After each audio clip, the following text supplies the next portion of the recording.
We've all had that day. A day when the sky was bluer and the canyon steeper. When the river rushed and the world slowed down. It was the day you landed that trout after a fierce battle in the stream. Or hiked through the hills and brush to bring down a buck. Or finally spotted the birds you'd been waiting so long to see. Do you remember your day of adventure?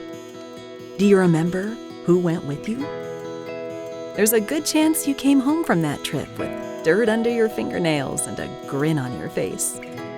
It was a day you'll never forget.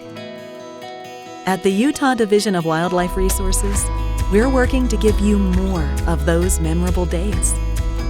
It sounds simple on the surface, but delivering better outdoor experiences and more remarkable days means tackling the biggest challenges. Many of these issues are complex. They're far larger than one agency or organization, and they require ongoing work, which is why our partnerships are critical. All of our partners are passionate about Utah's wildlife and our outdoor spaces.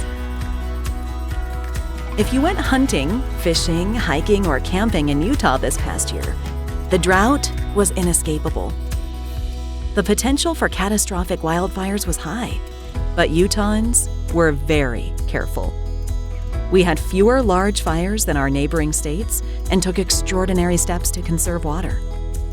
We took other important steps too, increasing daily catch limits at dozens of lakes and reservoirs to ensure fish wouldn't go to waste, decreasing deer hunting permits to protect vulnerable populations, working with conservation groups to build wildlife guzzlers and haul water to them. We also worked closely with our agricultural partners to help protect their properties from hungry wildlife. Of course, working with Utah's farmers and ranchers has always been a top priority. We're committed to decreasing depredation and crop damage on private property. Landowners are key partners in many of our wildlife and habitat programs. In 2017, we worked with many longtime partners to launch the Utah Wildlife Migration Initiative. As part of the initiative, we've placed GPS tracking collars on thousands of animals. We're working with our university partners to study when and where these animals migrate, and to know what hazards they face along the way. Then we work with other partners, like UDOT, to build wildlife crossing structures that improve safety for both people and wildlife. We're also learning which areas are prime feeding grounds for wildlife. Then we can work with our habitat restoration partners on strategic improvements through Utah's Watershed Restoration Initiative. Since 2006, the Watershed Restoration Initiative has restored more than 2.2 million acres in Utah. Over the years, we've worked with hundreds of conservation-minded partners to restore river corridors, remove invasive plants, reduce the severity of wildfires, replant watersheds with drought-resistant plants, and increase habitat for wildlife and forage for livestock. Because of this work, our public lands are healthier and more productive for Utah's people and animals. Some of the main targets for watershed improvements have been our own wildlife management areas. We purchased these lands with funds from hunting and fishing license sales.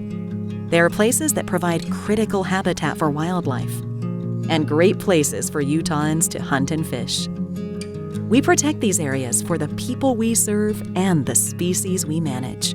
Last year, with the help of the legislature and our many conservation partners, we were excited to add a new wildlife management area in Cache and Weber counties.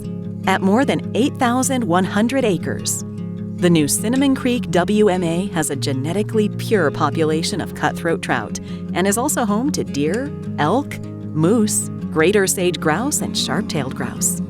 We're thrilled that Utahns who love wildlife will be able to access and enjoy this special area for years to come.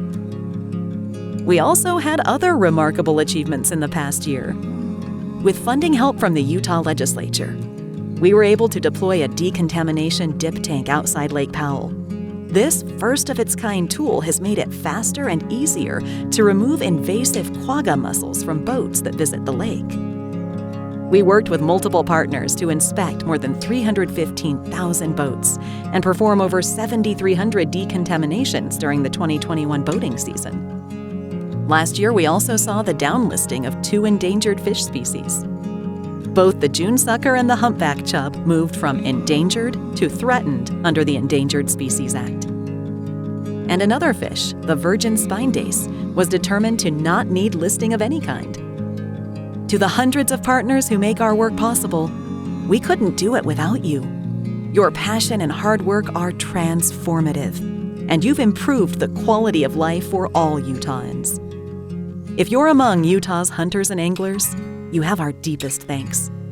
People who hunt and fish are the backbone of wildlife conservation in this country, and do more to help fund and support wildlife management than anyone else. We are grateful to all of you and hope you can get back out to Utah's wild places again soon. It's time to see more wildlife, explore new areas, and make incredible memories with your loved ones.